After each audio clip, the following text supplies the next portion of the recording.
Hi everyone, I am Caitlin Whaley, MSBA's Senior Director of Advocacy, and I'm here to give you an update on what happened as we concluded the legislative session this year in Jefferson City. So, as a reminder, the legislative session in Missouri runs January through mid-May, and so we wrapped up just a little over 2 weeks ago in Jefferson City. Some of the highlights or lowlights, depending on your opinion, was in the budget. So the legislature, every year, their main job is to pass a budget for the state. So House Bill 2002, which funds the Department of Elementary and Secondary Education, is the primary vehicle for funding for K-12 education. So a couple of those line items I want to cover are the foundation formula. So this is the basis for the state's support of education funding in the state.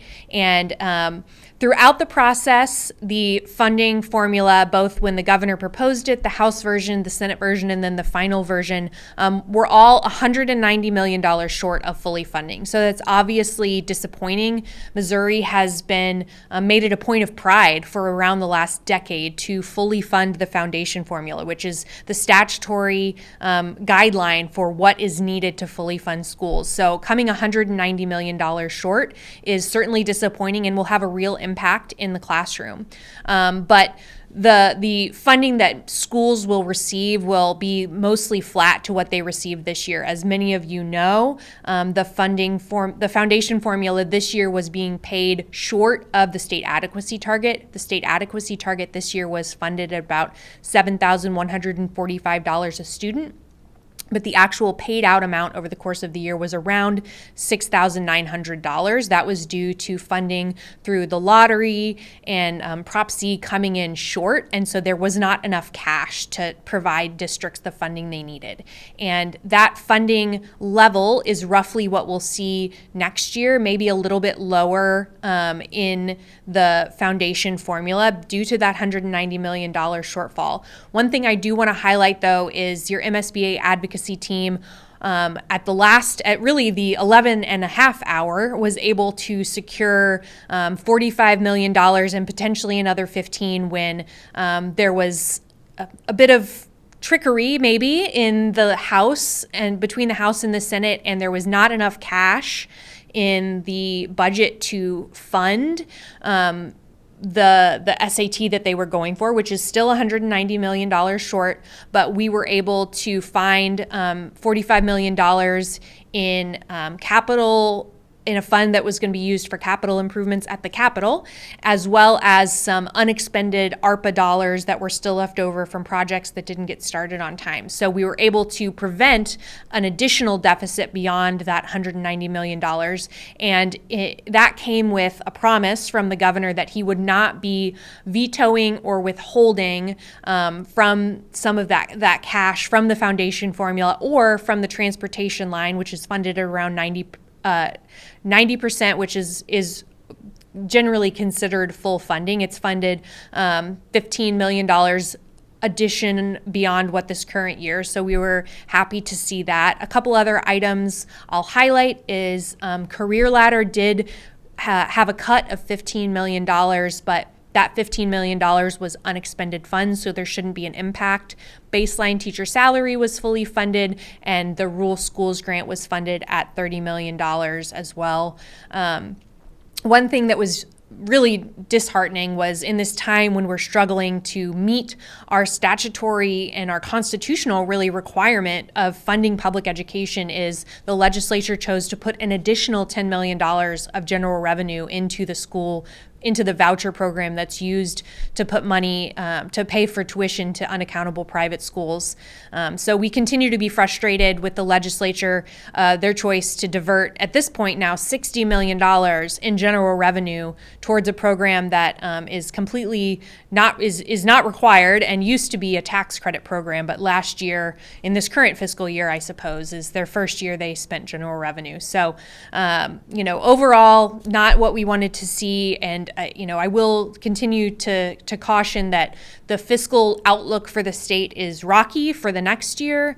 Revenues for the current fiscal year are coming in around about what was estimated, but that's still about a 2% decrease over the previous fiscal year. So, I encourage you to, pay attention to any messaging Linda Quinley puts out, and, be budgeting responsibly to make sure that we have what we need to support our students in the classroom. So beyond the budget, obviously, was the work of the legislature, working on various bills. So overall, a pretty light year when it came to K-12 education from a policy perspective. There were a lot of things discussed. There was literacy legislation that we were obviously very concerned about because it would have required students not reading on grade level to be held back in the third grade. There was some anti-bullying legislation we were monitoring really closely. Parents' Bill of Rights, all sorts of things that we see every year, but none of those really statewide policies we saw pass this year. There was a package towards the end of session where they were trying to negotiate to get some policies across the finish line, but it hinged on changes in charter boundaries. So Senator Stephen Weber from Boone County was interested in getting charters out of Boone County, and he was looking to make a deal with a senator who maybe wanted charters in their county. And so there was a point at which St. Charles County was put on the table, Cass County was put on the table, but ultimately that deal fell apart, and so there was no changes to that. As part of that, there was also proposals to expand charters to do pre-K, and that would have been the largest charter expansion we've really ever seen in our state. But we were able to defeat that. A couple things that did pass that I will mention. There was a piece of legislation we talked about earlier in session, efforts to move school board elections to November. There was a bill by Senator Adam Schnelting, which would have moved all school board elections to November, but to get it passed, it was scaled back to only impact St. Charles County. So St. Charles County, depending on actions by the governor, that moved school board elections in St. Charles County to November. It also restricts them to only bring bond and levies to November elections in general election years. It also changes the terms of school boards in St. Charles County, as well as allowing voluntary partisan designations on those board elections. So that was a really aggressive change, but I will mention that it took a lot of arm twisting to get that piece of legislation across the finish line. Due to advocacy efforts from your team at MSBA, we were able to actually defeat it in the House on the first vote. It fell one vote short of what was needed to pass, but the leadership in the House went to a member of the House who literally votes no more than any other member. I think he had over 200 no votes this year, more than even Democrats. He's a member of the Republican Party, and they were able to ask to get him to make a motion to reconsider because he voted on the prevailing side as he voted no and the bill failed. So he made a motion to reconsider the bill. The bill was reconsidered, and they were able to gain 2 votes. So it went from 81 votes on the first vote to 83, with 82 being what was needed to pass, and they were ultimately able to pass that bill after they moved to reconsider it. So what I take away from that is that our efforts matter, and that if we are engaging with our legislators, we have the ability to hold that off from becoming a statewide reality. Another piece of legislation that didn't pass, but we're going to get the policy anyway, is A to F. As you might remember, the governor said that he wanted an A to F rating system for school districts and school buildings, and he established it through executive order in his State of the State speech in January. And the legislature had, throughout the year, been working on a legislative version of A to F that would have superseded the executive order.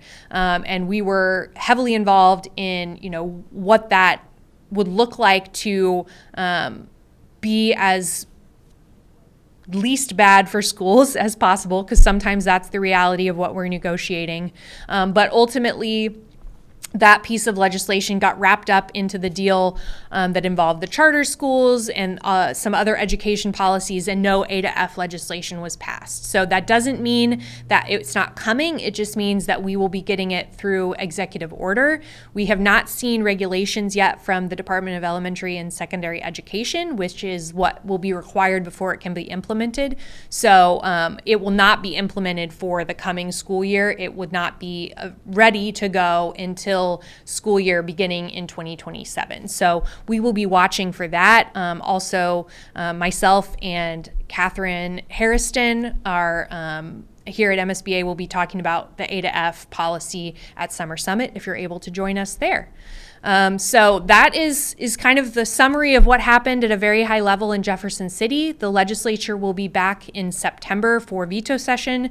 We're obviously waiting to see if the governor does veto any legislation, and then they will be gone again until January for the next session. This is an election year, so we will be watching election results. There is a high number of elected officials that will be new. I think roughly a third of the House a third of the Senate and a quarter of the House will be new members this year. So it's a great time to be reaching out to your folks in your communities that are running for office or are electeds and building those relationships, establishing yourself as a trusted voice for your community on education. So when we have hot button issues, when we have education issues that will impact your school and your community, we really want you to have those relationships, be able to pick up the phone and give some honest feedback to legislators and ask them to represent the feelings of their community.